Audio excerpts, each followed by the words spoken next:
membership negotiations with North Macedonia and also Albania has been achieved. Russia's war of aggression against Ukraine has led to a new geopolitical reality, pushing the EU to rethink its enlargement policy and its geography. It has also reinforced the link between the neighbourhood and the enlargement policies. The EU membership applications of the three of the Eastern Partnership countries should give a new impetus to the enlargement process, including the continued accession of the Western Balkan partners. Let me finally mention that the Foreign Affairs Committee of the European Parliament has started deliberations on the future of enlargement, and draft recommendations on the new EU strategy for enlargement will be discussed right after this meeting. That's all from my side, and I would now like to give the floor to Commissioner Verheyden for his introductory remarks for, let's say, 7 minutes. Oliver, the floor is yours. Honourable Chair, dear David, honourable members of the European Parliament, honourable members of national parliaments, and of course distinguished guests, ladies and gentlemen. Over the last days we had important decisions taking the EU's enlargement policy back high on the agenda of the EU. Last week, the European Council endorsed the opinions of the European Commission on Ukraine, the Republic of Moldova, and Georgia's application for EU membership. All three were given the perspective to become EU member states. Ukraine and Moldova were granted candidate status on the understanding that major reform steps will be taken. Georgia will be granted candidate status once the necessary reforms are done. These are decisions that some, perhaps many, thought unlikely some months ago. But historic times bring about historic decisions. The three countries now should make full use of the opportunities created by these decisions. Ukraine, Moldova, and Georgia want to join the European Union. They consider the European Union and the EU membership to be the most important and most reliable tool for security and prosperity in the long term. We have treated these applications very seriously, but not as business as usual. We worked hard and did our utmost to deliver an answer to the Council, who had asked the Commission to prepare these opinions as a matter of urgency. We prepared a rigorous and robust assessment, applying the exact same methodology that we have been using in previous cases. All three applicants were assessed on the same criteria based on their own merits. Now, with the European perspective, Ukraine, Moldova, and Georgia are set on a firm and reliable track towards the EU. Let me recall that the accession process remains based on established criteria and conditions, the so-called Copenhagen criteria. These criteria, first of all, are political criteria, meaning how the country ensures democracy, the rule of law, protection of human rights and minorities. Second, the economic criteria, to assess whether there is a functioning market economy capable of resisting competitive market pressures within the EU. And third, the so-called acquis criteria, meaning the capability of applying our legislation, the EU law, as is on the ground fully. Based on these criteria, the three Commission opinions, which are now endorsed by the European leaders, identify key reform areas for Ukraine, Moldova, and Georgia, where more efforts will need to be done so that they can make progress on their EU path. We will follow closely their progress and report regularly on it. The decision on the future steps on the EU path will continue to be in the hands of the EU member states, based on the progress of the respective countries following the revised methodology. In this changing geopolitical context, when we are tightening our regional partnerships and cooperation, our priority remains the Western Balkans. We are committed more than ever to bring the entire region within the European Union. It is more important now than ever to work on that, not only fast, but with full commitment and will by all the institutions. We continue our support to the Western Balkans and include them in our EU mechanisms to mitigate the current crises. We are integrating the region into our food security mechanism and including it as well as in our common gas procurement system. With our 30 billion euros economic and investment plan, we focus on strengthening the region's economy, reducing dependency on hydrocarbons for a sustainable future, building a digital economy for a cyber-secure future, and helping ensure there is a future for the youth of the region in the whole of the Western Balkans. Without proper regional cooperation, be it the Berlin process, be it the common regional market, or be it the Open Balkans initiative, the countries in the region simply cannot reap the benefits of the economic and investment plan. Anyone undermining or blocking regional cooperation based on EU rules and with EU participation undermines the economic and investment plan and the region moving forward as one. A lot of efforts have been invested in overcoming the remaining issues between Bulgaria and North Macedonia. We are nearly there. This is now the moment for all actors to take the final step. I have high hopes that the intergovernmental conferences with Albania and North Macedonia can be held within a matter of days. The countries have delivered all that has been asked. They're ready, and we should be too. We have now a solution on the table, endorsed by the Bulgarian parliament, so all obstacles are overcome. Europe must move forward. Last week, the European Council gave a positive signal regarding the possibility to give candidate status to Bosnia and Herzegovina. But this requires Bosnia and Herzegovina to deliver on a substantial set of reforms. We will assess the implementation of the 14 key priorities set out in our opinion in order to enable the European Council to revert and to decide on this matter. Now the time has come where the country needs to deliver on the reforms in order to make progress on the EU path in line with the expectations of the population of the country. Kosovo is still waiting for visa liberalization. This is an issue where we also need to move forward. Although we have to be clear that there are some areas like fighting against organized crime, anti-smuggling, and bogus asylum claims where our member states expect clear results. We are ready to help Kosovo on this in a similar way as we did in case of Albania. We are ready to set up a roadmap together with our member states to address specific concerns. Member states' authorities, law enforcement agencies, police forces need to get involved on the ground to help Kosovo. From our side, we are ready to give all the necessary financial, technical, and political support to this process. Regarding the Belgrade-Pristina dialogue, we need Kosovo to be giving us clear commitments and delivery. Turning to Serbia, we see that Serbia is in a very difficult situation under the current geopolitical circumstances and challenges. We need to recognize that. The issue of sanctions is only the symptom of the problem. This is why we are fully ready to support Serbia in aligning itself even further with the EU's policy on the war of Russia in Ukraine. But this should lead us to clear new commitments from Serbia as well. Needless to say, we need delivery also from Belgrade in the dialogue.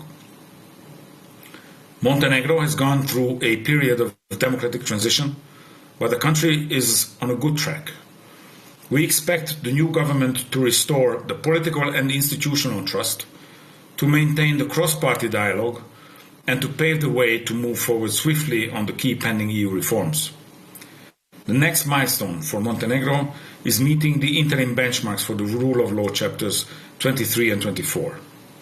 Before this, no chapters will be closed. Finally, with regard to Turkey, accession negotiations for EU membership have been effectively at a standstill since 2018. The Turkish government has reaffirmed the strategic goal of EU membership on numerous occasions. However, regrettably, our concerns about the fundamentals of the accession process remain unaddressed.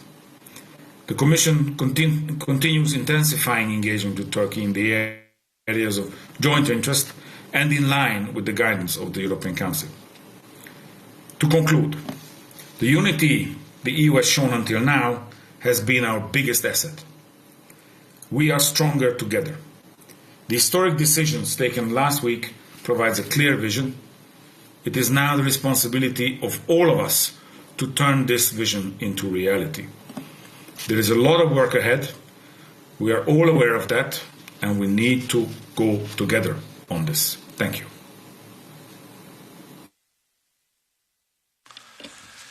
Thank you very much, Commissioner.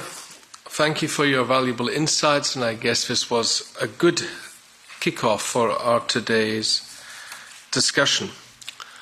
Colleagues, I have received in total 36 requests to speak from national parliaments, and we need to add the requests of speakers here from the European Parliament. This is a unique opportunity to exchange the views, not only with the EU member states' parliaments, but also with colleagues from countries aspiring EU membership, both in the Western Balkans and in the Eastern neighbourhood.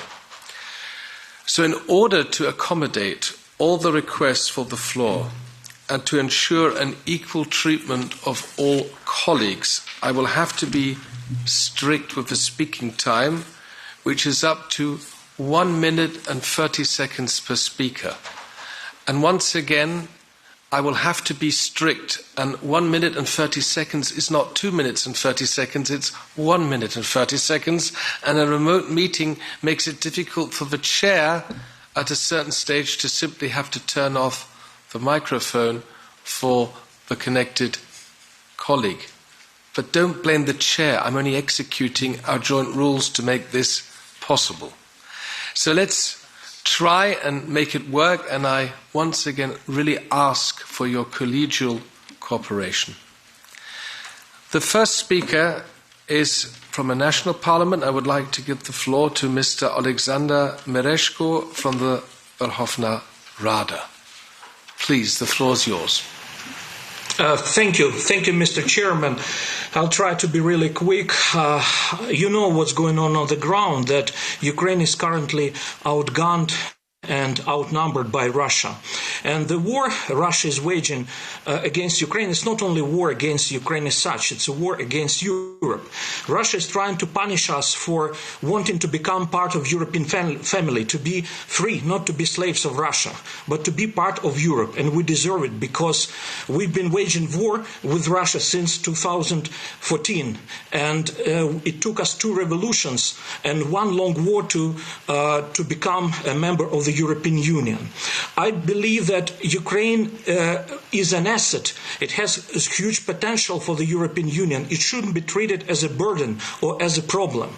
And I also believe that there should be a sort of a new deal or honest deal between Ukraine and the EU. Ukraine will be doing everything it can under very difficult circumstances of war, but everything we can to join EU. But we need help from the European Union and the countries to support us, because I believe that Ukraine deserves to become the EU member as soon as possible.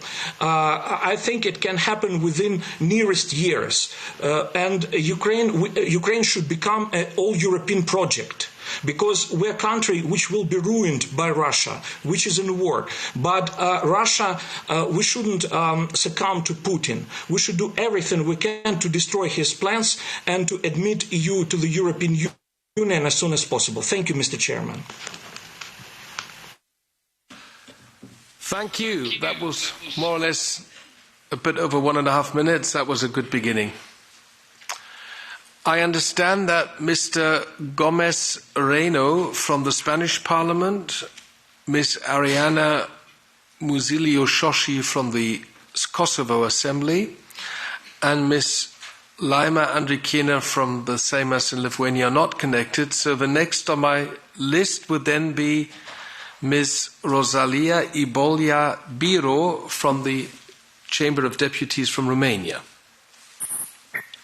Hello, everybody. I hope that you hear me. We hear you, but we can't see you, Ms. Biro. You can see me. No, we can't see you. I will try to manage it if it's possible.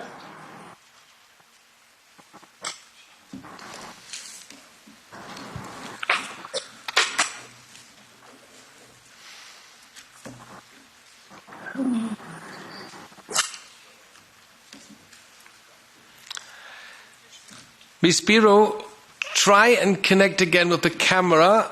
In the meantime, I'll give the floor now to Mr. Titus Kolatsian from the Romanian Senate.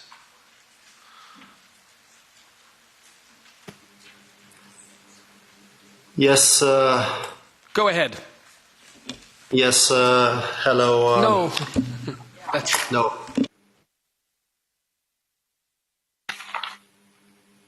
Yes. Hello. Thank you so much, David. Colleagues, I hope we can hear each other and see each other. Thank you very much for this timely interparliamentary committee meeting. This is the right moment after, indeed, a historical decision taken by the European Council while granting the status of candidate for Ukraine and the Republic of Moldova. If you remember, in February, just a few days after the Russian aggression against Ukraine just started on 24th of February, we had a meeting in Paris between the chairs of the Foreign Affairs and the Defense committees of the member states, of course, with our European institutional partners. I was among those who asked at that time to grant as soon as possible this clear European perspective. Now there is a clear decision. It's the right decision. Partially, I'm slightly disappointed about the decision taken as concern Georgia. But this is it. I hope that before the end of the year, this status of candidate will be granted also to Georgia. One small friendly advice to our Georgian friends. I think they should use also the other channel, the Council of Europe and the Parliamentary Assembly of the Council of Europe monitoring, to advance in the next months with clear requirements related to their obligation upon accession to the Council of Europe. That will be extremely useful, in my opinion, also for the fulfilling the political criteria to obtain the status of candidate. My final comment, if it's possible, related to the Balkans. In Paris, under the French presidency, I also mentioned the fact that we need to advance faster also with the process related to the Balkans and Turkey.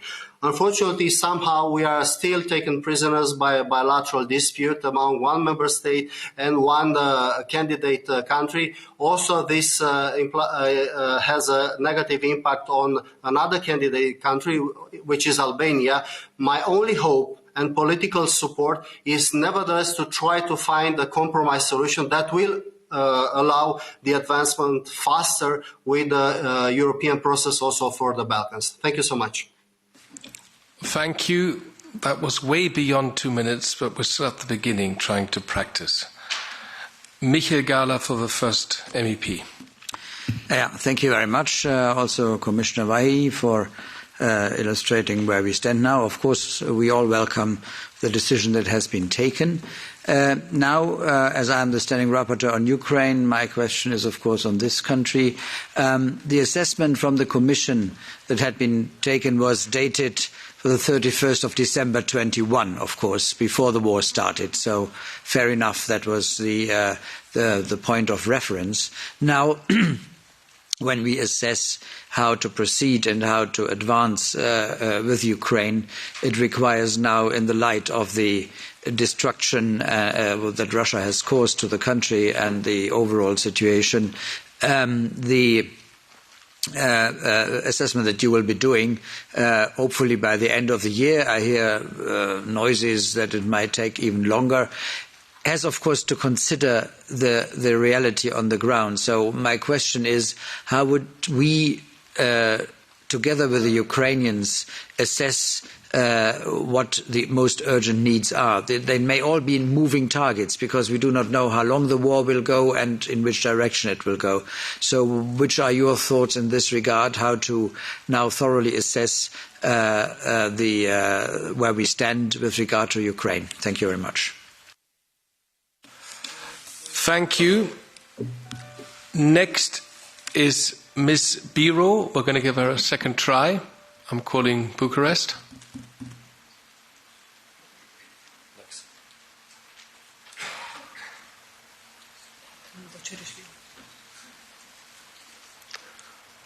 No, she's not connected. So, Ms. Biro, I'm informed that you're not connected. Then I move on to the next speaker, and that would be Ms. Maka Bochurishvili from the Georgian Parliament. Thank you. I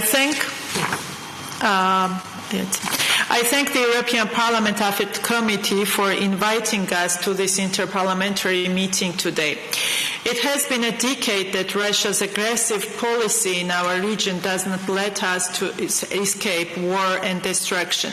Georgia is the country that repeatedly experienced Russian aggression a number of times and continues to fight against occupation and its painful consequences even today. Unfortunately, after full-scale invasion of Ukraine, has the world realized the real face of Russia. We are being punished only because we dare to think about our freedom and sovereignty. On 23rd of June, the European Council made a historic decision on opening the EU membership perspective to Ukraine, Moldova, and Georgia. This is an important achievement for associated partners. Today, we mark 8th anniversary of signing the association agreement, and we have been always serious about implementation of this agreement, knowing that only reforms and legal approximation with the EU acquis will transform the country and make it compatible with the European Union. The progress we have made during these 8 years is tangible and undeniable. Georgia, unlike Ukraine and Moldova, is not yet a candidate country, but it is crucial that we are now part of the EU enlargement policy.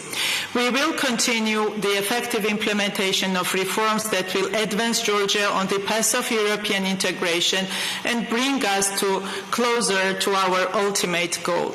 It is disappointing that the European Parliament's recent assessment on Georgia was largely based on the misinterpreted facts and in some cases was utterly unfounded.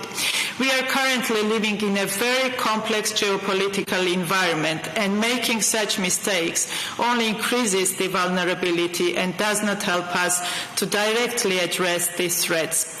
We expect that the European Parliament will better analyze and carefully assess the situation in Georgia, and the European Union, with this further decision, will help us to unite the nation around the common European goals, and this is the will of 80% of Georgia's population. Thank you.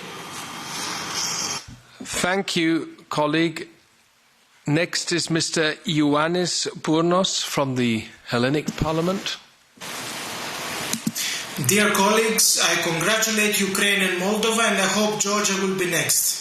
We all understand that the Russian aggression on Ukraine has changed everything. Most of us seem to agree on enlargement and strategic autonomy of the EU, of the urgent need to get serious about Europe's geopolitical standing and the need to closely coordinate and upgrade our diplomatic efficacy and defensive capabilities. We have realized how much we need a Europe that is an energetic and influential force for peace and stability around its neighborhood, that is able to deter aggression in the continent and share responsibility when dealing with crises at its borders. On the other hand, our inability to unblock the candidacy path of Western Balkans, especially North Macedonia and Albania, is not just a simple failure, it undermines our unity and status. Instead of reinforcing ourselves, we leave the door open to intervention by other powers to seed division, to use one member state against another, to block the EU's common foreign policy and manipulate it to serve their interests.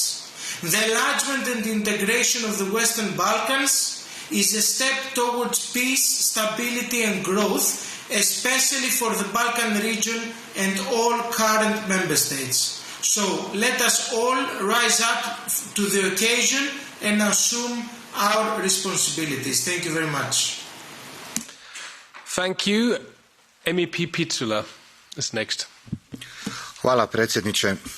Poštovani parlamentarci iz cijele Europe, zemalja članica i onih koji će, vjerujem, to postati u ne tako dalekoj budućnosti. Proširenje Europske unije kao tema današnjeg susreta ponovo se vratilo u politički fokus nakon ruske agresije na Ukrajinu, nakon što je predugo bilo ostavljeno po strani. Razlozi za to su dvostrani.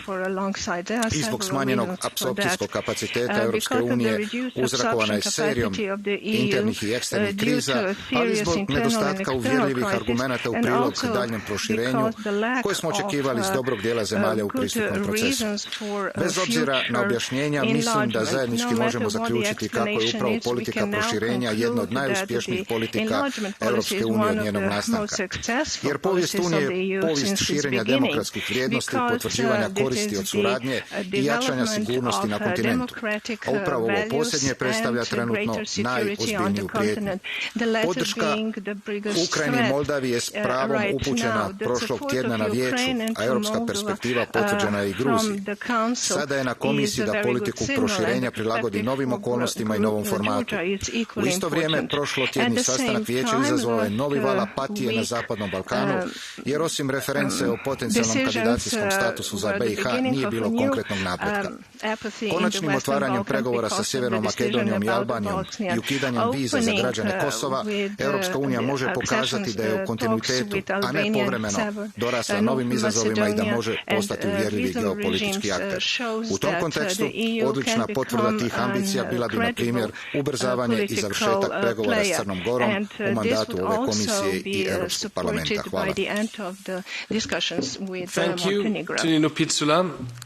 The next two speakers from the national parliaments are Zsolt Nemet from the Hungarian National Assembly.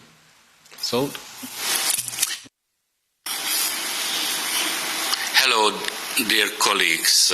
Dear David, my first question is related to you. We are very glad to be at an interparliamentary committee with you again, but we feel bad that we are not able to shake your hand.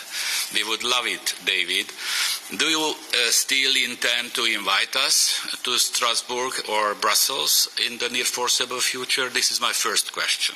The second one is relating the enlargement and the neighborhood policy. Mr. Commissioner, enlargement and neighborhood policies have been treated separately until now. It seems now that the policies and the instruments have to be integrated also in the near foreseeable future. What do you think about this? And my third question relates to Georgia. If the Ukrainian and the Moldovan decision was a geopolitical decision, as it was said by you, Mr. Commissioner, I think it was a really important mistake or a missed opportunity that we have not treated in the same way Georgia, because Georgia was the first country who was the victim of the Russian aggression in 2008. And as Mrs. Maka Borachishvili said, it is in Georgia, it had a very, very negative reception, and understandably so. So I would like to ask you, Mr. Commissioner, that why this differentiation has taken place. Is it true that some people suggest that the geographical position of Georgia is too bad? Did it play any role in this development? And when do you plan to replace this decision with a more positive one? Thank you very much. Thank you, Zsolt, for your comment, and also as regards your question, believe me, Zsolt, I sincerely hope that for our next interparliamentary committee meeting in autumn, we will be able to finally welcome you all again in Brussels you can imagine it's much more fun to chair a meeting in physical presence than with colleagues who are sometimes connected remotely, sometimes not. So once again, Zolt, I can't wait to see and greet you personally after the summer break at our next meeting in autumn, and I will make sure that COVID will not take place in Europe while we're having this IPC meeting. Next on my list is now, where's the list? I need it. Gary Capelli from Croatia, please. Poštovani kolega McAllister, povjereniče Verheli, uvažene kolegice i kolege. Zahvaljujem se na organizaciji današnjeg sastanka. Prošlog tjedna su dakle Ukrajina i Moldova dobili kandidacijski status, što pozdravljamo i za što se Hrvatska u svojem djelovanju kroz institucije Europske unije kontinuirano i zalagala i znamo inzistiranje premijera Plenkovića upravo u kom smjeru išle vlade Republike Hrvatske. Vjerujemo da će i Gruzija uskoro ostvariti isti rezultat. U ovim za Evropsku uniju uistinu izazovnim vremenima politika proširenja se svakako morala prilagoditi određenim okolnostima. Međutim, želim naglasiti koliko je važno sadržati u fokusu i zemlje takozvanog Zapadnog Balkana. Naročito u onom sigurnosnom mehanizmu kojega smo i na početku današnje konferencije i toliko o njemu i čuli. Izostanak evropske perspektive u ovim zemljama, od kojih neke imaju status kandidata već gotovo 17 godina, znači će prevladavanje nekih drugih perspektiva u ovom, dozvolite da ga tako možda i nazovem, unutarnjem dvorištu Evropske unije. Vjerujem da nam kao državama članica to nije u interesu. Stoga pozdravljam odluku Bugarskog parlamenta o ukidanju veta na otvaranje pregovora o pristupanju Sjeverne Makedonije Evropskoj uniji, te se nadam da će Sjeverna Makedonija, ali i Albanija uskoro započeti pregovore. Hvala vam lijepo.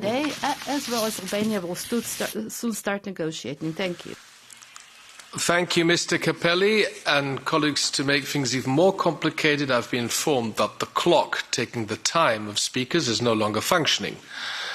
So we're going to have to do this with our own stopwatch. Next is MEP David Guetta, please. Mr. Guetta? Oui, juste un rappel à la fois aux pays membres, aux pays ayant le statut de pays candidat et aux pays aspirant à ce statut. L'Union européenne aujourd'hui ne peut plus envisager d'élargissement sans avoir procédé préalablement à une profonde réforme de ses institutions, pour ne pas dire à une réinvention de ces institutions. Aujourd'hui, l'urgence est d'ouvrir ce débat entre pays membres et pays aspirants à la candidature. Il n'est malheureusement pas à exprimer des souhaits sur une accélération du processus d'adhésion. Je vous demande pardon à tous de rappeler ces dures réalités, mais elles me semblent indispensables. Je vous remercie. Thank you, David Guetta. Sorry. See, I was with my teenage daughters all weekend, and your nephew's even more famous than you are, at least among German teenagers. Mark de Mesmaker is the next speaker from the Belgian Senate. Excuse me.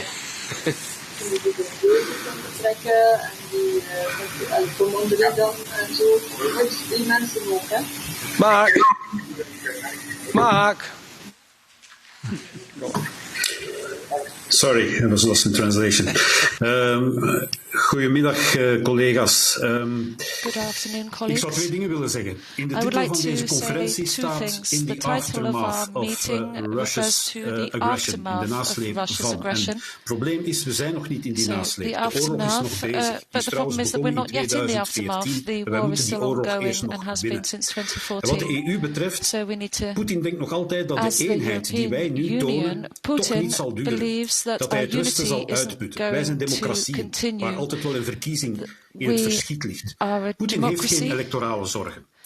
Putin doesn't have any electoral issues to worry about, but we do, and we need to make sure that we can sustain this in a longer term, and that's what worries me. So it's very important for our Ukrainian friends to be able to end this conflict quickly. If we can give them the opportunity to end the war quickly, we need to provide to them what they need, and also to not give conflicting signals. We are being told by some member states that we mustn't humiliate Putin. Van de EU gaat terug naar de oorsprong Another van het point is Europees that project. membership Namelijk zorgen voor een of the vreedzame samenleving Union van goes alle back to Europeanen. the starting point of Zij our hebben ook European aan Union, andere which burgers is van het Oostelijk the Partnerschap ability of all herhaaldelijk European duidelijk gemaakt dat citizens ze to live in volwaardig lid free willen zijn. En wat democratic Oekraïne betreft, en dat ken ik het best, want dat heb ik het best opgevolgd. Kijk naar het traject dat ze in het kader van het associatieverdrag hebben afgelegd. Ondanks de oorlog, sinds 2014. Is indrukwekkend. Tegelijk zal het toetredingsproces natuurlijk nog zijn tijd duren, want we mogen geen compromis sluiten over de vervulling van de criteria van Kopenhagen. This will take some time because we mustn't compromise the implementation of the Copenhagen Agreement, and so the timing and the speed of implementation is going to depend on our partners as well. We are aware of what Putin's foreign policy is, how he sees Europe, how he sees the integration of Western Balkan countries, which he will certainly try to go against. Thank so I you, hope we have learned some lessons from this. Next is Mr. Nikola Lavrinovic from Bosnia and Herzegovina.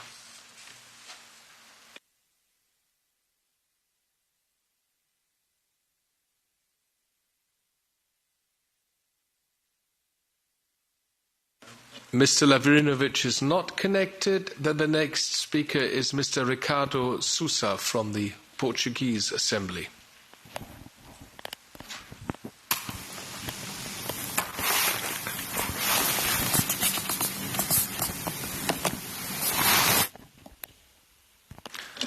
Mr. Sousa, we were connected with you for a couple of seconds, but we couldn't see you. I'll try. Can you hear me? I can hear. Yes, now, go ahead. Muito obrigado. Em razão da operação russa no território ucraniano colocou no centro do debate o alargamento das fronteiras da União. O Parlamento Português teve a oportunidade, dias antes do Conselho Europeu, de se pronunciar de forma esmagadora a favor da atribuição do estatuto de candidato à Ucrânia. Há uma noção de um momento verdadeiramente histórico para o futuro da União. Um momento que será definidor de uma nova ordem, baseada num compromisso político, mas também num compromisso de segurança. A defesa tornou-se uma questão primordial neste novo cenário geoestratégico, mas importa também, como sempre, continuar a defender a democracia e os direitos humanos, valores fundamentais da União Europeia. Valores que cada um dos potenciais novos membros terá de demonstrar cumprir para poder vir a fazer parte da nossa família. Devemos estar na linha da frente na defesa da atribuição do estatuto de candidatos à União Europeia, sem deixar de alertar também com a necessária prudência para vermos observados os critérios de Copenhaga num processo de alargamento da União Europeia que assegura a sua continuidade, consistência e credibilidade. Devemos, entretanto, e desde já, preparar-nos para prestar todo o auxílio na recuperação da Ucrânia num ambiente pacífico e contribuindo para o mais breve regresso à normalidade. É esse o desejo de Portugal e assumo de todos, para que também assim possa mais facilmente cumprir o desiderato de preencher os requisitos para poder fazer parte da nossa grande família da União Europeia. Comply with the requirements to be part of this big European family. Thank you. Thank you. Thomas Weitz from the European Parliament, please. Thank you, Chair. Yes, first of all, thanks to all the colleagues to participate on this meeting today. Very important to hear your voices. On Ukraine and Moldova, we have to be aware that granting candidate status is done out of solidarity, out of support for your struggles, out of respect how you are defending your country, your values, and our values. It's not based on a merit-based process as we're having it on the Balkans, but I still stand straight to back this decision. I'm happy that we took it. When it comes to Balkans, what the effect of this decision, while not really proceeding with the Balkan area, Western Balkan area, is that we are losing even more credibility than we have lost already in the Balkans. And especially when it comes to Bosnia, well, I have understanding that we may wait until the elections to grant Bosnia candidate status, but the same arguments as for Moldova and as for Ukraine may also count for Bosnia. We're having with Republika Srpska and Mr. Dodik a leadership that is in close alliance with Mr. Lavrov and Mr. Putin, which is co-financed and financing partly its statehood or semi-statehood with Russian money, and which is clearly in contact and involved into a Russian strategy. And I do really not think that we should wait until the first bullet flies, until we take the needed decisions to also realize that this has a geostrategical dimension as well. And it's the very same geostrategical dimension as we have with Moldova and Russia. And last but not least, a call to our very own member states. Please, to all the non-accepting and non-recognizing countries to Kosovo, please reconsider your position. We urgently need your consent also to move on with something like visa liberalization on Kosovo. We got to do our homeworks within European Union before, or let's say at the same time, as we demand progress from candidate status countries. Thank you. The next two speakers from the national parliaments, I will give the floor first to Mr. Piero Fassino from the Italian Chamber of Deputies. Grazie Presidente. Grazie di questo incontro molto opportuno. Naturalmente noi siamo tutti felici che il Consiglio europeo abbia concesso lo status di candidato a Ucraina, Moldavia e in prospettiva alla Georgia. Io voglio concentrare il mio intervento, naturalmente mi congratulo col collega Merezko e lo saluto. Voglio però concentrarmi sui Balcani, perché la questione dei Balcani sta diventando urgentissima. Sono passati 27 anni dagli accordi di Dayton, sono passati 19 anni dal Consiglio europeo di Salonico e questo tempo è un tempo lunghissimo. Il risultato di questa lunghezza di tempo è che è cresciuta la frustrazione nelle opinioni pubbliche dei Balcani, è cresciuta l'invasività di Cina, Russia, Turchia, Emirati nei Balcani e i paesi dei Balcani che devono fare le riforme, visto che l'Unione Europea rallentava, hanno rallentato anche loro le riforme. Non abbiamo ottenuto un solo risultato positivo da aspettare 20 anni per fare entrare i Balcani nell'Unione Europea. Allora io dico che adesso è tempo di cambiare.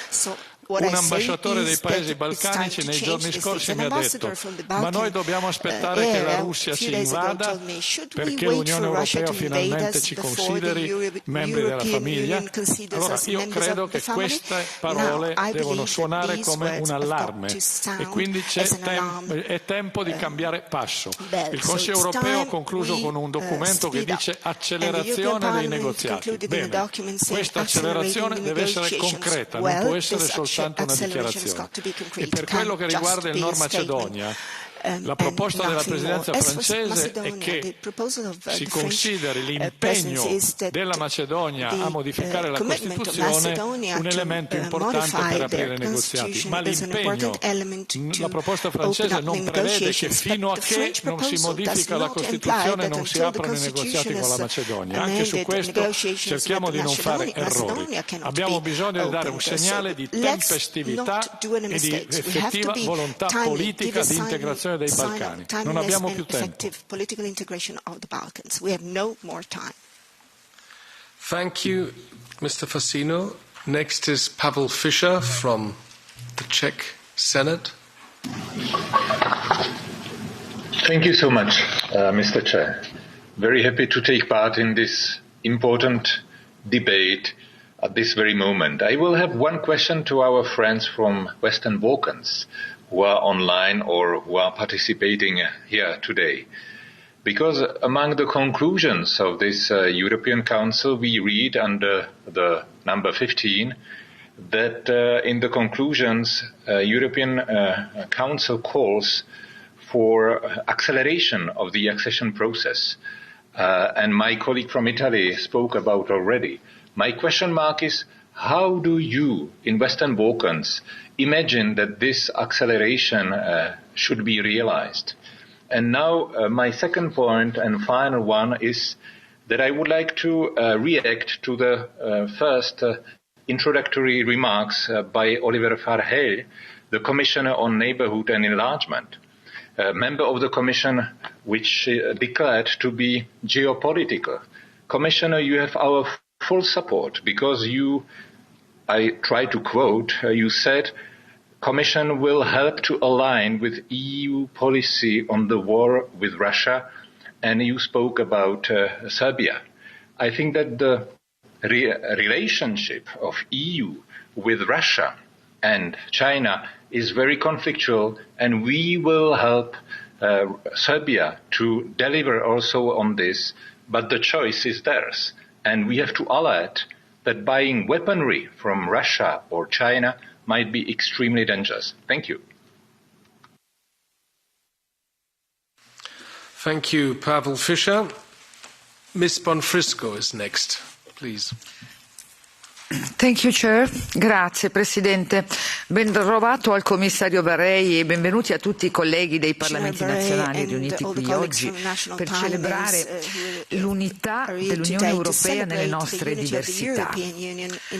È la volontà di rimanere uniti all'Ucraina in questo processo, in questo momento drammatico di invasione da parte della Russia, e a rimanerci per tutto il tempo che sarà necessario, continuando a fornire risorse politiche, umanitarie, economiche e militari affinché la guerra finisca prima possibile.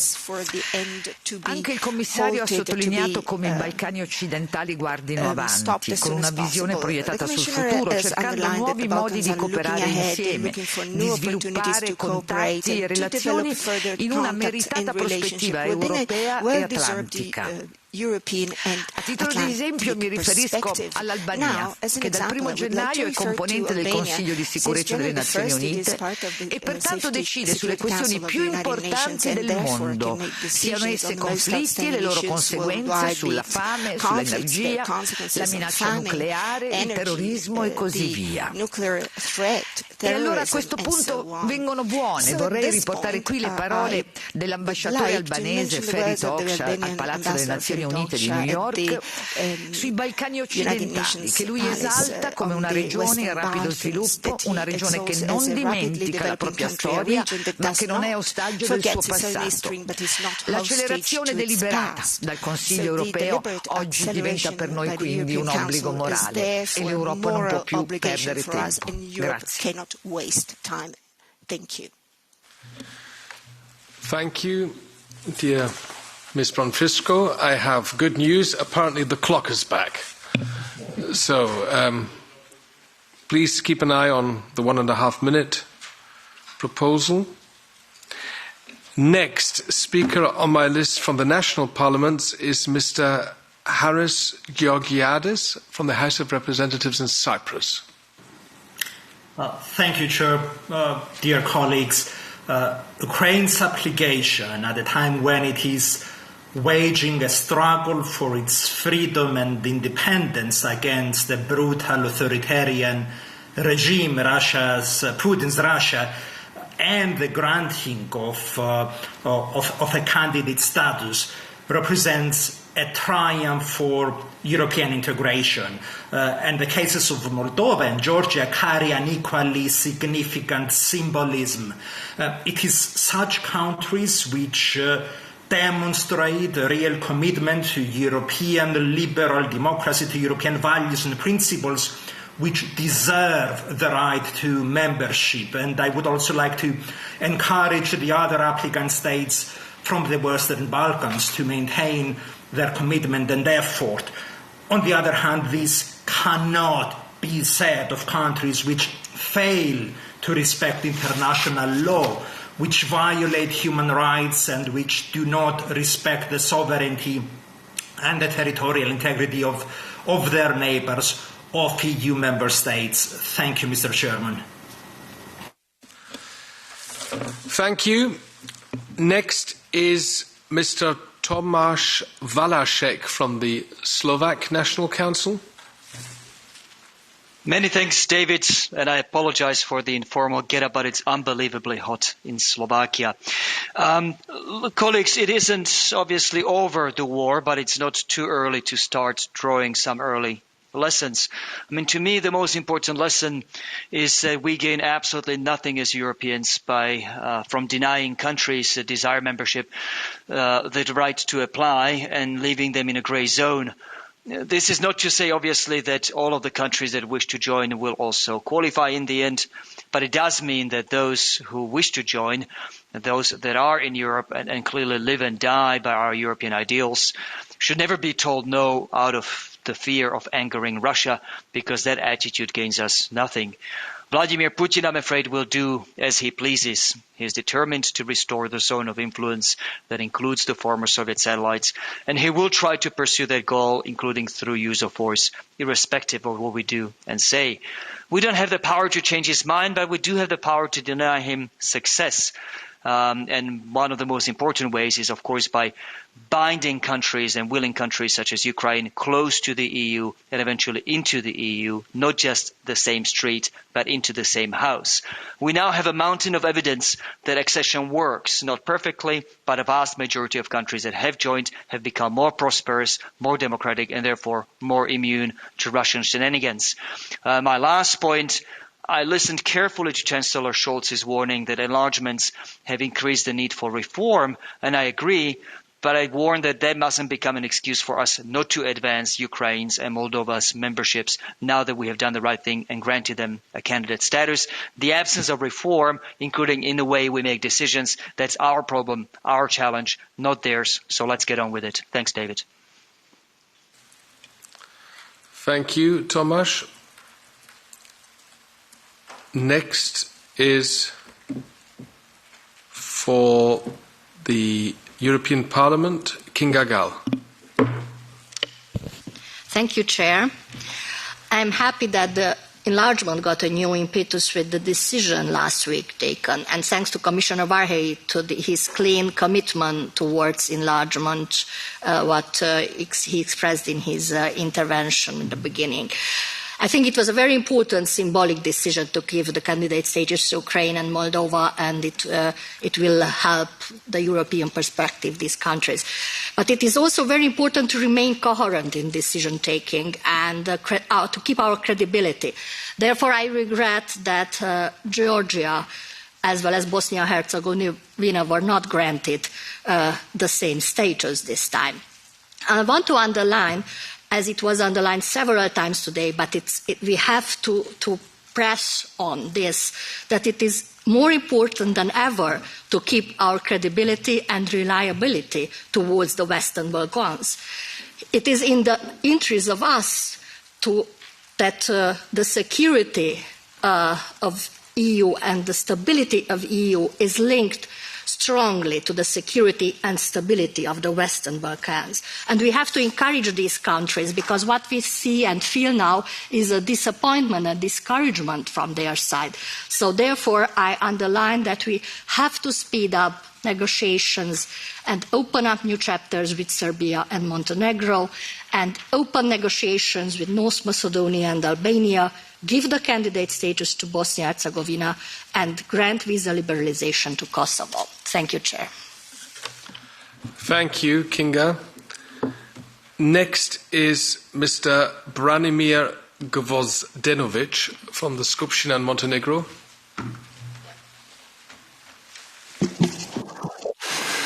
Hvala, dobar dan, uvažene kolege parlamentarci, pozdrav od mene i poslanika Šaranovića. Vjerujem da invazija Rusije na Ukrajinu pokazala i uvjerila Europsku uniju koliki je značaj integracija država Zapadnog Balkana u Europsku uniju.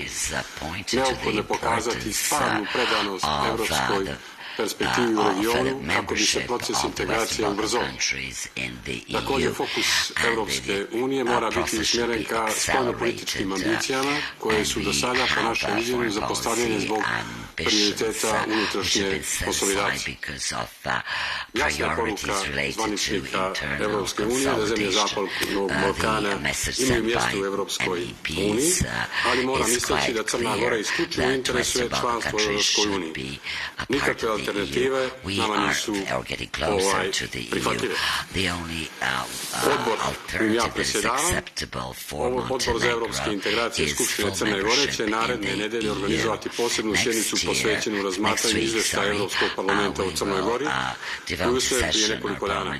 Ovo je prava prilika da uz vaše učešće, gospodine McAllister, kao i učešće gospodina Picule i Vilčaka razgovaramo o europskoj budućnosti Crne Gore, tako da je ovo prilika da vas pozovem da se video porukom ili video komunikacijom uključite, a naše stručne službe su već preduzeli komunikaciju sa vašim saradnicima da razgovaramo, da vidimo da li imate slobodne termine. Crna Gora svoju potpunu usklađenost, kroz svoju potpunu usklađenost sa spoljnom i bezbednosnom politikom Europske unije pruža svesrdnu podršku Ukrajini i očuvanju njenog teritorijalnog integriteta i suvereniteta. Zato želim da pozdravim odluku o dodjeljivanju statusa kandidata za članstvo Europskoj uniji Ukrajini i Moldaviji, a ujedno posebno želim da skrenem pažnju da Europska unija ne smije zaboraviti Zapadni Balkan i ne smije ga ostaviti na čekanju, uzimajući obzir prethodna iskustva ovog prostora kao i nova geopolitička i geostrateška interesovanja za ovaj prostor. Pozivam Europsku uniju da iskoristi svoju poziciju i da spriječi potencijalnu situaciju da u Europi koncentričnih krugova Zapadni Balkan kao kandidat postane u poziciji samo da arbitrira oko težišta Europske unije. Hvala vam lijepa i na vezi.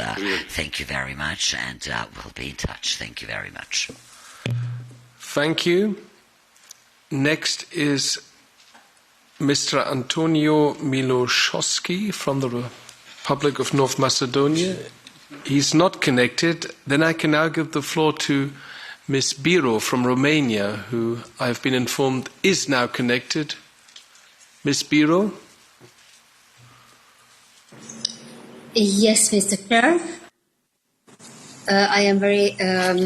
I will talk without camera. Unfortunately, the connection is not very good. So congratulations for Moldova and Ukraine and European perspective of Georgia. Romania has been and remain a consistent and active supporter of EU enlargement process. The Russian military aggression against Ukraine has once again highlighted that we need a strong EU political influence both at the level of its neighbors and on the global stage. We welcome the full alignment with the decision of the European Union in the field of the common foreign and security policy of many Western Balkan partners and reiterate our call on other partners in the region to move forward in this process. Our support is based not only on the belief that these countries belong to the greater European family, but also on the reality of the progress they have made in the reform process. Accession of the European Union is not a short-term goal, unfortunately, but the aspiring state must benefit from the optional framework for the reform process.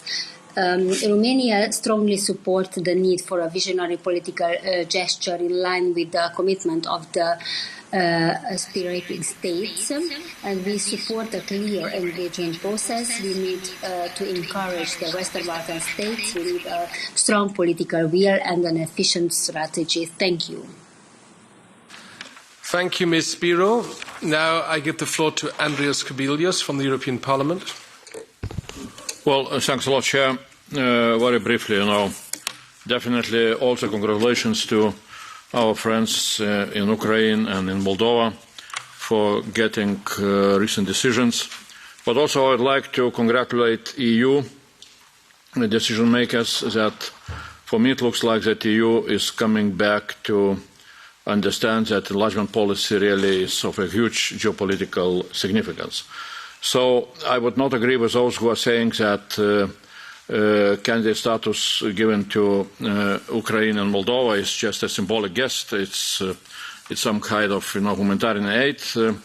That this is not based on a merit-based approach, not at all. I think that the difference which we see is coming from changes inside of EU mentality and understanding. And I hope that it will mean that the previous very popular slogan that there is lack of appetite for enlargement will be changed into a new slogan, hungry for enlargement. You need to have such an ambition, how to expand the area of democracy, development and prosperity on the European continent. And I would suggest really to look into possibility to create from parliamentarians, something like Alliance for Enlargement, to mobilize permanently, to mobilize political will on the EU side for enlargement policy and also for needed EU institutional reforms, and also for mobilization of political will on applicant countries to go for reforms. That's our common agenda, and we need to do, and we need to mobilize ourselves to achieve the goals. Thank you, Andreas. The next speaker is from Serbia, Ms. Elvira Kovac. Please. Thank you, distinguished chair. Dear colleagues, on behalf of the National Assembly of the Republic of Serbia and its Committee for European Integration, I would like really to thank you for the invitation to this meeting. The EU accession process for membership represents the strategic commitment and a major foreign policy priority for the Republic of Serbia. And therefore, the country continues to reaffirm its commitment to the process of integration into the European Union, as well as to the acceptance of European values and principles. Before acceding the EU, Serbia will continue to gradually align its foreign and security policy with the EU in order to have it fully aligned on the point of conclusion of negotiations. We regret most sincerely all the developments in Eastern Europe we are facing, and we see and feel the loss of every life of every man in Ukraine as a true tragedy. Guided by the principles on which its foreign policy is based, the Republic of Serbia considers the violation of the territorial integrity of any country, including Ukraine, to be wrong. And what is most important, I would like to point out that we are following very closely internal developments in the European Union. We are concerned about the same problems that member states are facing both economically and externally. And we hope that the European Union will successfully tackle the issues it is facing, that the enlargement policy will not be brought into question. Thank you for your attention. Thank you, Elvira Kovac, for your statement. Next is Mr. Adrian Bautel from Moldova. Thank you, Mr. Chairman, Mr. Commissioner, distinguished parliamentarians and dear friends. First of all, thank you for the solidarity and support shown in the request of Moldova for the candidate status and European perspective. Alongside Ukraine and Georgia, in these times of war and crisis, all we want is to be part of the free world, and this candidate status is of utmost importance for us. European integration for the Republic of Moldova is the process of internal transformation and improving economy, ensuring better living conditions for the citizens of the Republic of Moldova in the first place. Already in the next weeks, the government will put together a plan on implementing Commission's recommendations and will adjust its institutional settings to improve the coordination of EU-related reforms and EU-related agenda. We look forward for a bigger or increased support from the EU and member states in accelerating implementation of the EU reforms. In the current situation, bigger support for the EU integration of Moldova means more resilience in the face of the crisis caused by Russian invasion of Ukraine. It means bigger capacity for Moldova to stay solidar with Ukraine and continue offering humanitarian support and support for the refugees that comes to the Republic of Moldova. And it means a bigger hope for the Moldovan citizens in a safer and more secure day of tomorrow. We really looking forward working even closer with all of you at the European Parliament, with the national parliaments, and of course, in these troubling times, our associated trio of Moldova, Georgia, and Ukraine should stick together, should be solidary and strong. Thank you very much. Thank you. For the European Parliament, Nacho Sanchez Amor, please. Gracias, David. La operación de ofrecimiento de aceptar el deseo de los países vecinos del este de incorporarse a la Unión Europea es una operación política, una operación cuyas razones geopolíticas tienen que ver con la guerra. Ninguno de los países cumplía las condiciones y si no hubiera habido una guerra no estaríamos hablando de esto. Por eso yo tampoco entiendo por qué hay que dar un tratamiento diferenciado a Georgia. Una cosa es dar una señal política y otra cosa es enviar el cuestionario, que ya es parte de un procedimiento formal. Y en ese momento, lo que eran razones geopolíticas, solo para uno de los candidatos o vecinos, Georgia se convierte en un proceso de condicionalidad democrática. No se sabe muy bien por qué. Es obvio que no estamos muy felices con las cosas que están pasando en Georgia durante este último año, pero si esta es una operación cuyo sentido es geopolítico, lo que no podemos es dividir el trío aplicando unos criterios diferentes a unos y otros. Es más, mi preocupación es que, si como se ha dicho en los documentos de la Comisión y el Consejo, estamos muy preocupados por la polarización política del país, mi temor es que, sean cuales sean las razones nuestras para hacer un tratamiento diferente a Georgia, esas razones no van a ser las mismas que se van a utilizar en la política doméstica de Georgia, y eso va a profundizar en la polarización que estamos criticando. Por lo tanto, yo creo que eso hay que resolverlo cuanto antes, hay que poner a Georgia en el mismo estatus que Ucrania y Moldavia cuanto antes, y luego vendrá la negociación y tendremos ocasión de aplicar sobre Georgia nuestra crítica, la crítica que está haciendo el Parlamento en el último año. Pero dividir en este momento el trío me parece que es un grave error político con malas consecuencias para el propio país de Georgia. Gracias.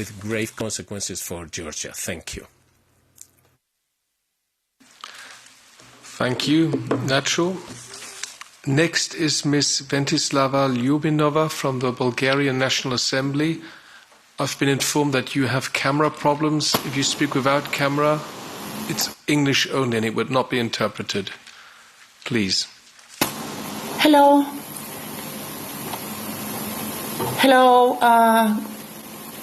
Bulgaria has always been one of the strongest supporters of enlargement, even when the process was not so popular. For my country, enlargement is the best opportunity that together augment and consolidate the space of freedom, democracy, peace, good neighborliness and prosperity of the European continent.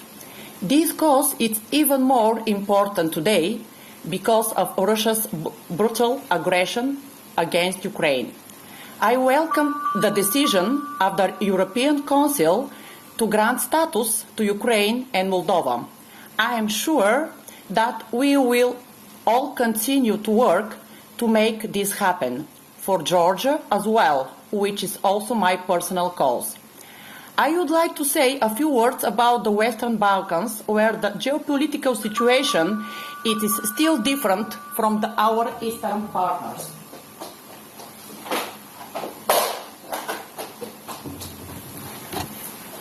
I deeply believe that each country, without exception, each of the 6 countries must move more decisively towards the European Union, each with its own characteristics and achievements. Also, alignment with the common foreign and security policy is a key indicator of the level of perception and respect for European values. It is time to thank the French presidency, the Commission, and the Member States for their efforts to make the Republic of Northern Macedonia closer to the start of negotiation. I realize that this process was not easy. It's not easy at all, especially for my country. I believe that now it's the time for courage and strong political will on the part of the Northern Macedonia for bold decision. For bold decision that will pave the way our closest neighbor, to move forward to our common future within the European Union. Courage, dear friends, we will be with you all the way. Thank you. Thank you. Next speaker is for the European Parliament, Dragos Tudorache. Thank you, David. I'll move straight to questions. Commissioner Verily, I'll read some of the conditions that both Ukraine and Moldova have to fulfill until the end of the year for the next round of assessment on the Commission side. Fight corruption, increase capacity, complete reform, de-oligarchization by eliminating excessive influence. My question is, clearly there will need to be some sort of a translation into more concrete deliverables, more tangible and measurable. So how will you work with the two countries now to translate, again, these conditions into a concrete plan, and what is the calendar for that? Second question, according to the new methodology, the member states are due to have a more increased inclusive role in the assessment. How will that happen? How will you involve the member states more in working with Ukraine and Moldova on their path that they're just starting? Thank you. Thank you, Dragos. I am now calling the Portuguese Assembly, Mr. Jorge Seguro Sanchez.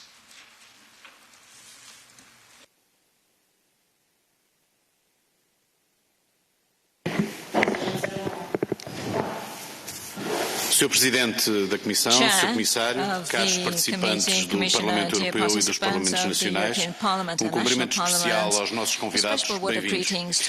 Gostaria, em primeiro lugar, de exprimir a posição de que a União Europeia deve ter também neste tema uma posição de união clara e transparente que não acrescente nenhuma dificuldade à situação complexa e dramática na Ucrânia. A força da nossa União Europeia tem sido precisamente a sua ação concertada nesta guerra em defesa dos valores democráticos. Nesse quadro, queria congratular a Comissão pela proposta e o Conselho pela decisão recente de avançarmos de uma forma determinada na aceitação das candidaturas da Ucrânia e da Moldávia e também da Geórgia. Mas a atribuição desse estatuto é fundamental não ser feita sob qualquer reserva mental e nem de forma a gerar expectativas e frustrações. E a União Europeia tem de assumir simultaneamente que precisa de uma reflexão sobre a sua arquitetura institucional e orçamental. Ao mesmo tempo, reforçamos a necessidade de assegurarmos um compromisso muito claro de continuação do apoio financeiro e humanitário para ajudar a Ucrânia e para a sua necessária reconstrução. Finalmente, entendemos muito importante que a atual situação na Ucrânia reforce as necessidades de reflexão na União Europeia sobre outras políticas comuns, como no caso das políticas de energia e do abastecimento, reforçando neste caso as energias renováveis e as interligações energéticas. Subscrevemos a opção do consenso e defendemos uma ação urgente e refletida na adesão que queremos das pessoas nos cumprimentos das condições de adesão. Muito obrigado.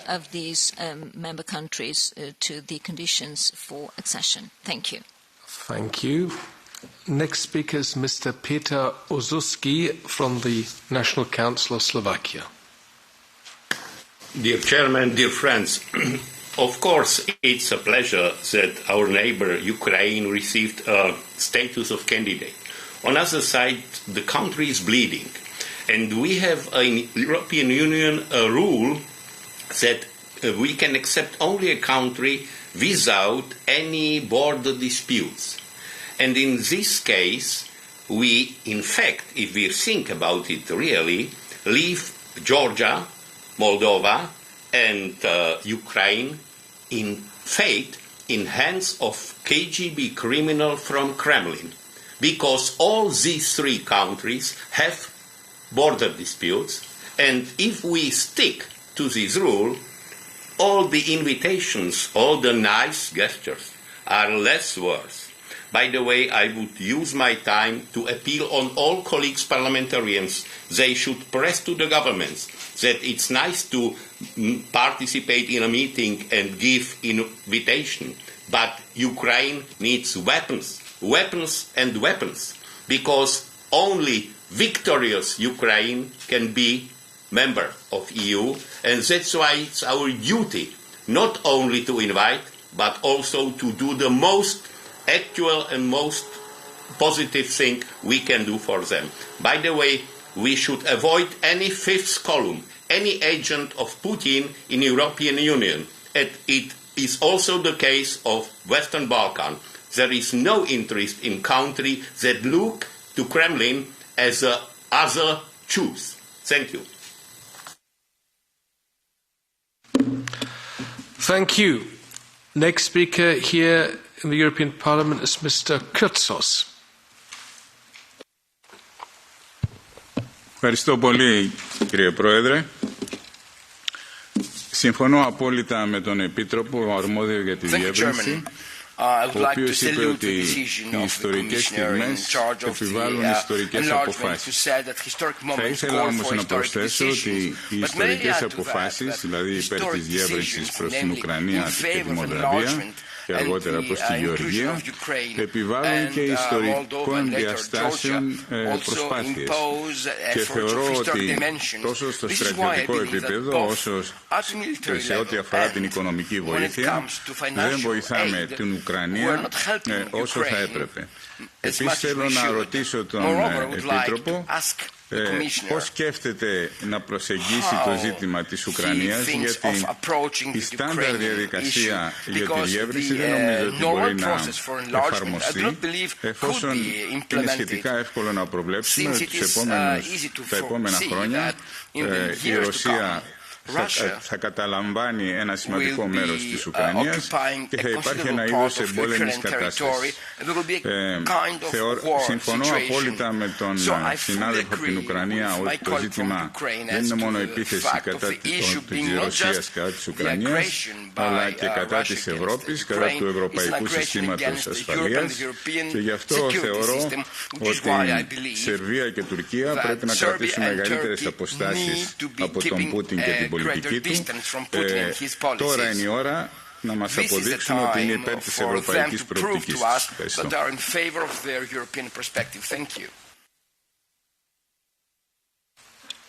Thank you. Next is Mr. Alessandro Gigliovigna.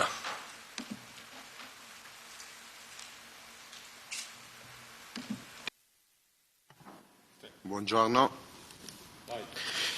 Buongiorno colleghi. Allora, prima di tutto solidarietà al popolo di Ucraina. L'Ucraina nell'Unione Europea, il processo di adesione è un atto politico importante. Prendiamo atto che i tempi saranno lunghissimi e sottolineiamo che al momento si tratta di un atto politico, per quanto, come dicevo, importantissimo. Sui Balcani è necessario accelerare molto brevemente, bisogna evitare che quei paesi inizino a guardare ad est per le titubanze dell'Unione Europea, e lo sappiamo che guardare ad est vuol dire guardare economicamente ma anche politicamente alla Russia e alla Cina. L'Unione Europea deve porsi come elemento di dialogo in questa fase difficilissima.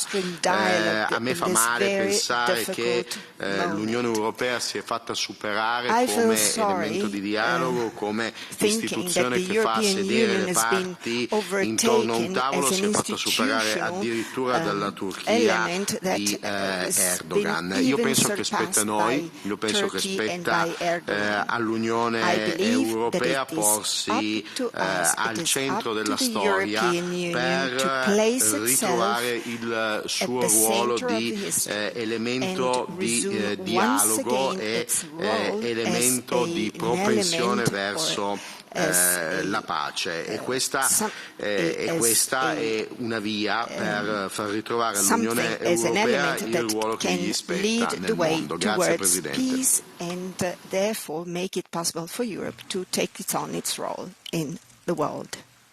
Thank you, Mr. Giglio. Next is Ms. Doina German from the Republic of Moldova.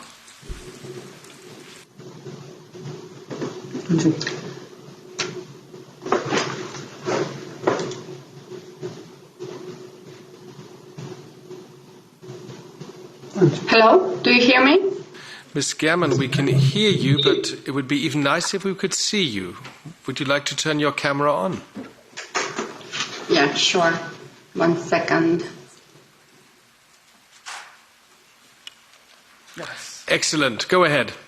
Thank you, Chair McAllister. Dear colleagues, dear friends, Moldova is a small country that just became a few days ago a country with great hope and reach of a European future. And this historic decision to grant Moldova and Ukraine the EU candidate status is a crucial turn for our people that for sure will bring more democracy, stability, security and peace for us, but for the whole European community as well. The European Parliament demonstrated that has a strong voice and political will, advocating for Moldova as a country that can bring value to the enlargement process. And I believe that we can grow into a resilient, democratic and prosperous country. We will definitely remain a responsible and committed partner and work with even more dedication to pursue this European country project, the project that should and will join the efforts of our entire society, I mean the authorities, the civil society, business community, and of course our huge and great Moldovan diaspora. We will complete the essential steps of our justice reform, fight against corruption, the protection of human rights, the equality and safety of all our citizens. And I strongly believe that our future, the future of the Republic of Moldova, is in the European Union. Thank you ever so much. Thank you, Ms. German. Next is Mr. Koloman Brenner from Hungary.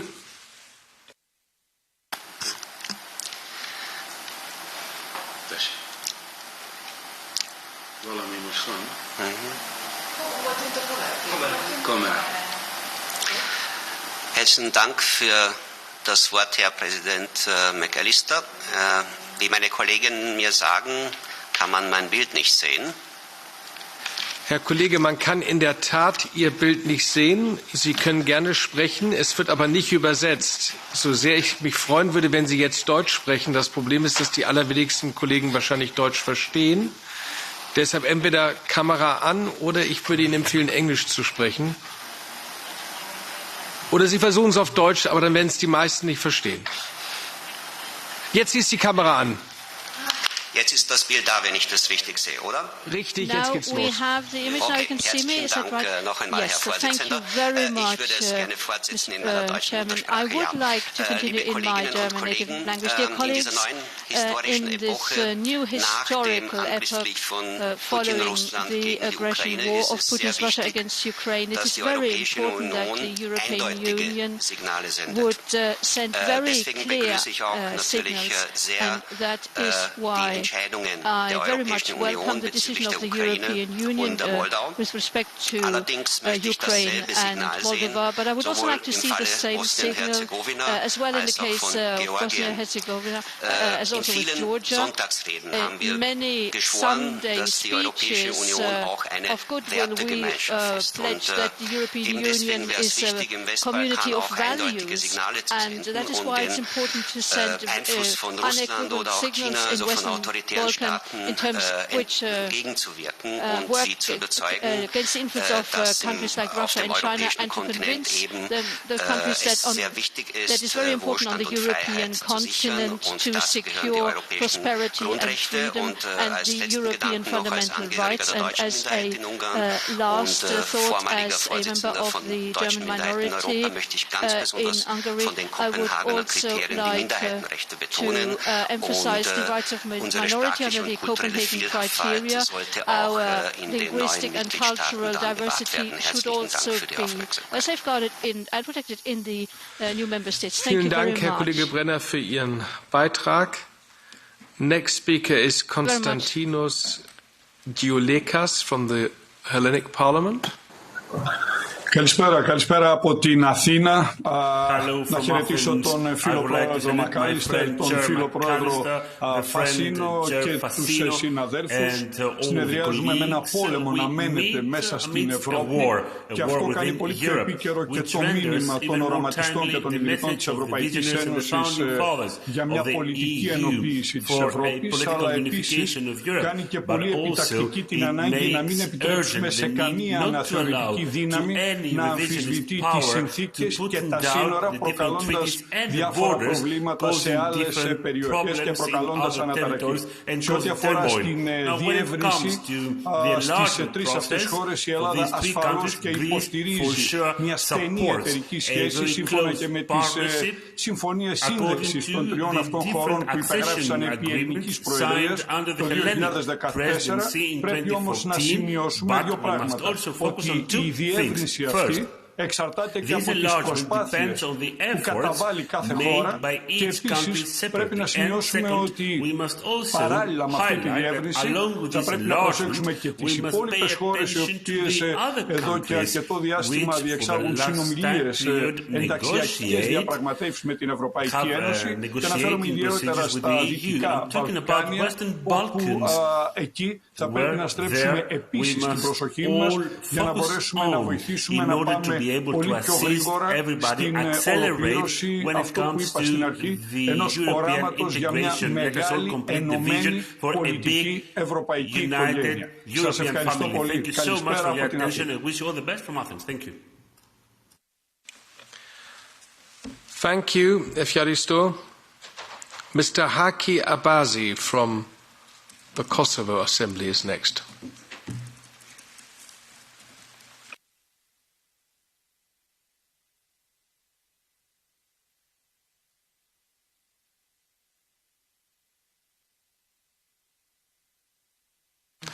Mr. Abazi is not connected. Then I give the floor to Mr. Nikolos Zamcharadze from Georgia.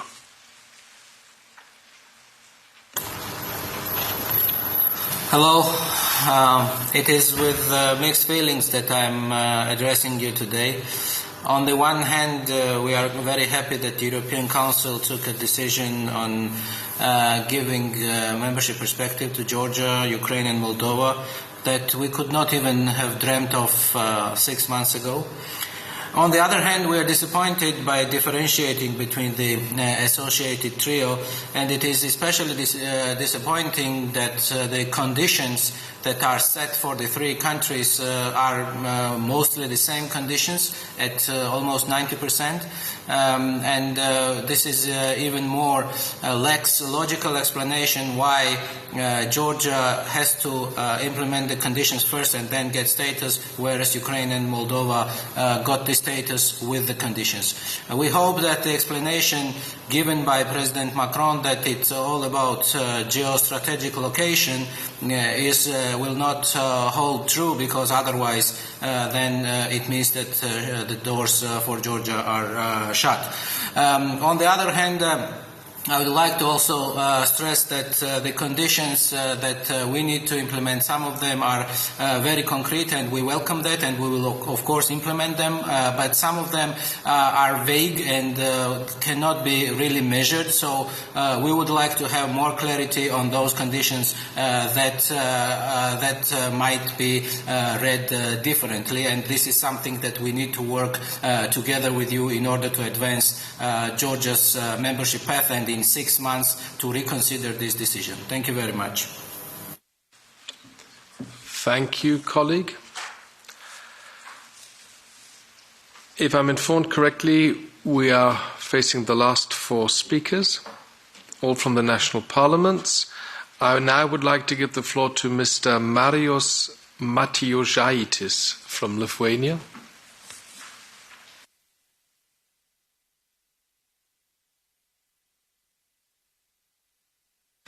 So he's not connected. Then I'm calling Mr. Anastasios Chatzivasiliou from the Greek Parliament.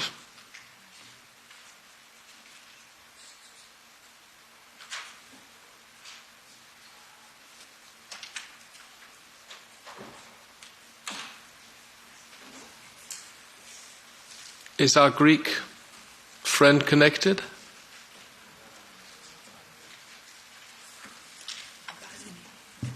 If that is not the case, I am calling Ms. Stefania Craxi from the Italian Parliament.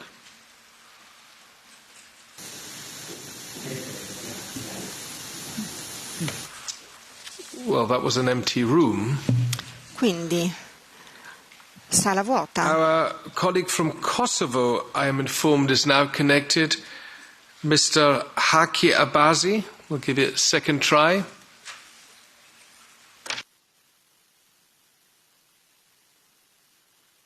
Mr. Abazi, we hear you, and now we would like to... No, we see you, and now we would like to hear you. No, we can't hear you. Microphone, unmute, mute.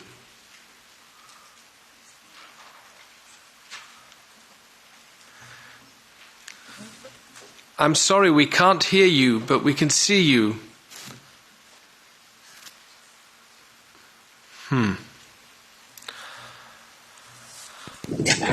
Now, whatever you did, that was good.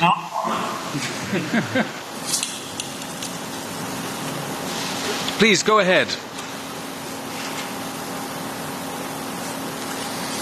Please. No.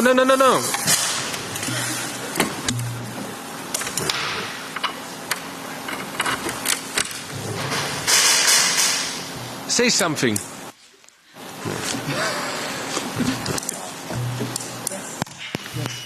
Go ahead, Kosovo. Hello, can you hear me now? Yes, go ahead. Perfect. Thank you, Chair, and I'm sorry about that. Just to reiterate, some of the speakers were very happy about Ukraine and Moldova. There is no more critical historical time to move swiftly with great leadership from the EU. We want the same for Georgia, obviously coming from Western Balkans. That needs to be moving ahead. So I fully agree with Chair Fassino and MP Waits, and to the answer to the question of Mr. Powell Fisher, yes, we need to be bold and call for alignment of the foreign policies and defense and security policies for all the members and aspiring members.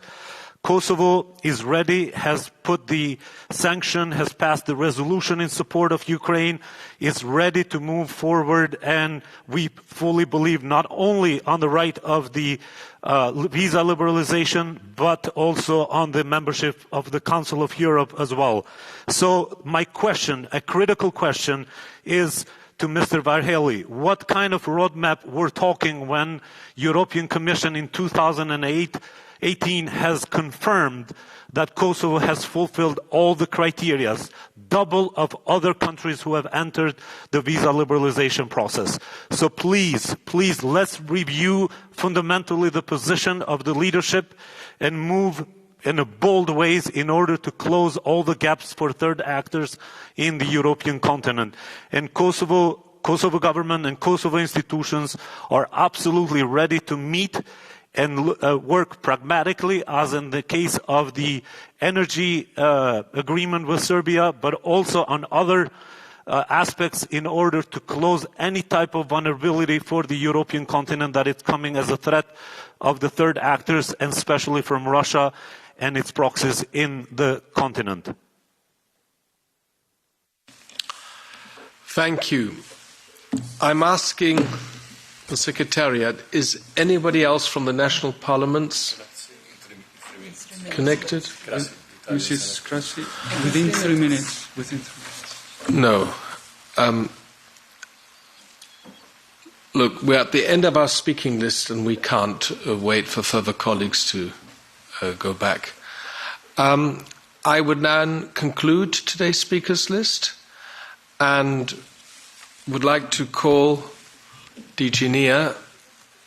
Commissioner Varhelyi and later on Maciej Popowski have been listening carefully to all the comments made by our colleagues from the National Parliament and the European Parliament. And Maciej Popowski, it's up to you now to try and answer as many questions as possible and also on the many comments you've heard. So I'll give the floor to you. We are quite good in time. If you can try and sum it up in 15 minutes, that would be very helpful. Maciej.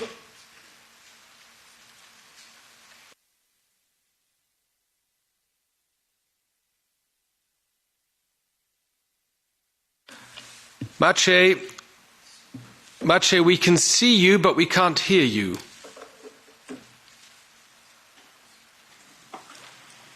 Once again, can you hear me now? Yes, now we can, thanks. I'm sorry. Right, thank you very much, Mr. Chairman, dear David. It's quite a task to react to all the points raised, but I'll do my best. Indeed, just to recall the initial comment of Commissioner Varhelyi, the decisions taken first by the Commission and then by the European Council are truly historic. There is absolutely no exaggeration in that. And if we look in hindsight how far we have come, it's actually quite amazing.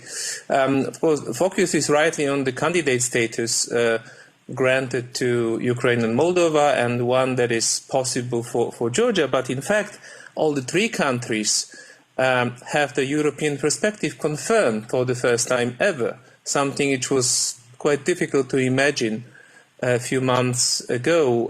We all remember that the countries in the Western Balkans were granted the European perspective at the Thessaloniki summit in June 2003, so it's quite a while ago, and now it happened with regard to the three applicants from the East.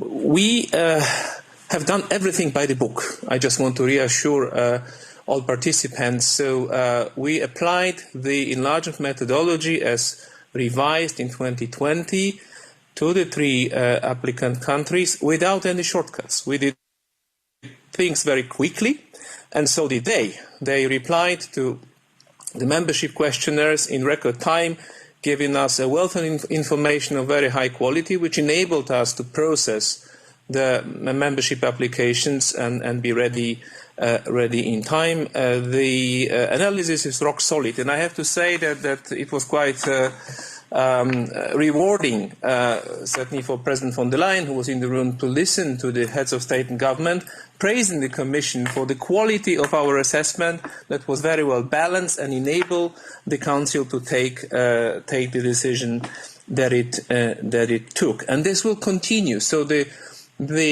Copenhagen criteria are exactly as they were formulated in 1993. And the European Council confirmed it, also putting emphasis on the EU's own absorption capacity. Of course, we will have to assess the fulfillment of the steps identified by the Commission in our opinions, as we were asked by the European Council. We will do it as part of our regular enlargement report. So we are going to work on one for this year, but this year will cover the Balkans, Western Balkan countries, and Turkey. And then we'll start on the next edition. I mean, it's an annual exercise. We draw on the usual sources of information, including member states' views. I'm jumping ahead to answer one of the questions raised. Of course, we do cooperate with member states, and in the end, they have the final say in the assessment of the fulfillment of any criteria that are necessary to be fulfilled by candidates or potential candidates. Many of you have spoken about Georgia, and indeed our assessment showed that Georgia was not there yet because of a number of reasons, one of them being the political polarization in the country. But I think that the conditions identified are reachable, and if there is enough political will, Georgia can certainly catch up. And this principle of catching up and a common level playing field has applied to the countries in the Western Balkans so far, and we will do the same with the three applicants from the East. Our commitment to the Western Balkans and the enlargement to the Western Balkans is rock solid. There's no changes, and Commissioner Varhelyi was very clear on what we would like to achieve We are still hoping that we'll be able to reach a decision on opening accession negotiations with North Macedonia and Albania in the coming days, really. And this has been long overdue, and I think we are pretty close. And we will continue working on Serbia's alignment with the common foreign and security policy. We have been given a specific task on Bosnia. Many of you have raised the issue of Bosnia and Herzegovina. There was quite some discussion at the European Council, I have to admit. And the Council conclusions are clear. So we are going to report on the implementation of the 14 key priorities identified in 2019, set out in the Commission's opinion, trying to assess whether a substantial set of reforms have been implemented in order for the European Council to be able to take a decision on the candidate status for Bosnia. And on Kosovo and the visa liberalization, here our position has not changed. Indeed, we concluded the assessment. We think that the decision on introducing the visa liberalization can be taken now, and we have to revert to the issue as a matter of priority because this decision has been long overdue. Coming to some of the specific points raised by members of the European Parliament and national parliaments, Ukraine needs assessment. Indeed, we applied a cut-off date in our work on the opinion of last December, and now we are moving on with our reconstruction plan for Ukraine, and we already started working with the World Bank on the needs assessment. Of course, it cannot be final as long as the war is ongoing, unfortunately, because destruction is still happening every day. But we will do as much as we can, and then set up, as announced in the communication by the European Commission at the end of May, Ukraine reconstruction platform that we would co-lead and co-manage, the European Commission, with the Ukrainian government, ensuring full ownership and a close link between reconstruction and the reform process on Ukraine's European path. On the question of the impact of the enlargement or the extension of enlargement policies to the three countries on the policy instruments that we manage in the Commission, it's not automatic. Both regulations concerning the IPA instrument for pre-accession countries and NDICI are legal texts, so they would require certain amendments. But for the time being, we can continue working with Ukraine, Moldova, and Georgia using the NDICI instrument as it is.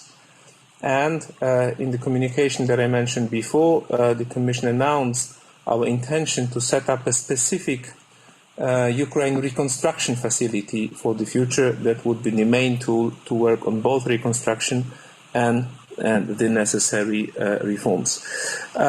In conclusion, I see clearly that enlargement, that there is a certain revival of enlargement policy, and it will remain on the agenda of EU leaders for quite some time. And of course, the Commission will continue playing its institutional role as a driver of the enlargement policy. Thank you very much for your attention.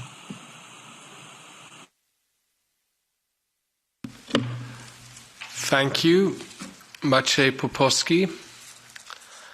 If there are no further requests to take the floor, then this concludes today's interparliamentary meeting. I would like to thank all colleagues, those connected remotely from the national parliaments, for their participation and insightful contributions on the future direction of enlargement policy, and also to our colleagues here in the European Parliament in Brussels. I guess we agree, and this is how I would sum up today's debate, that the European Union and our 27 member states must continue showing solidarity and also a strategic vision in the context of the brutal aggression against Ukraine. This is a war against the very principles and values on which the EU is based, and therefore I call on the decision makers across Europe to strengthen a joint commitment to a merit-based enlargement process, responding to the legitimate aspirations of the people to live in a free, democratic and prosperous European family. And to Zsolt Nemeth and all other national colleagues, let me once again underline what I mentioned. I sincerely hope that this was our last meeting in an online format, and that for the next meeting I will be able to welcome you all here in Brussels for an interparliamentary committee meeting. So once again, thank you for your participation, dear colleagues, and I can now close this point on our agenda, and I would like to inform the AFET colleagues that I would really like to now start with the next item on our agenda, but for that our rapporteur, Mr. Pizzula, would have to be present. Has Mr. Pizzula already been informed by the Secretariat? He's in the middle of an interview right now. Pardon? He's in the middle of an interview right now, we're told. Okay, then I would suggest that we wait until Mr. Pizzula has arrived here in the meeting room, so we'll have a break for a couple of minutes.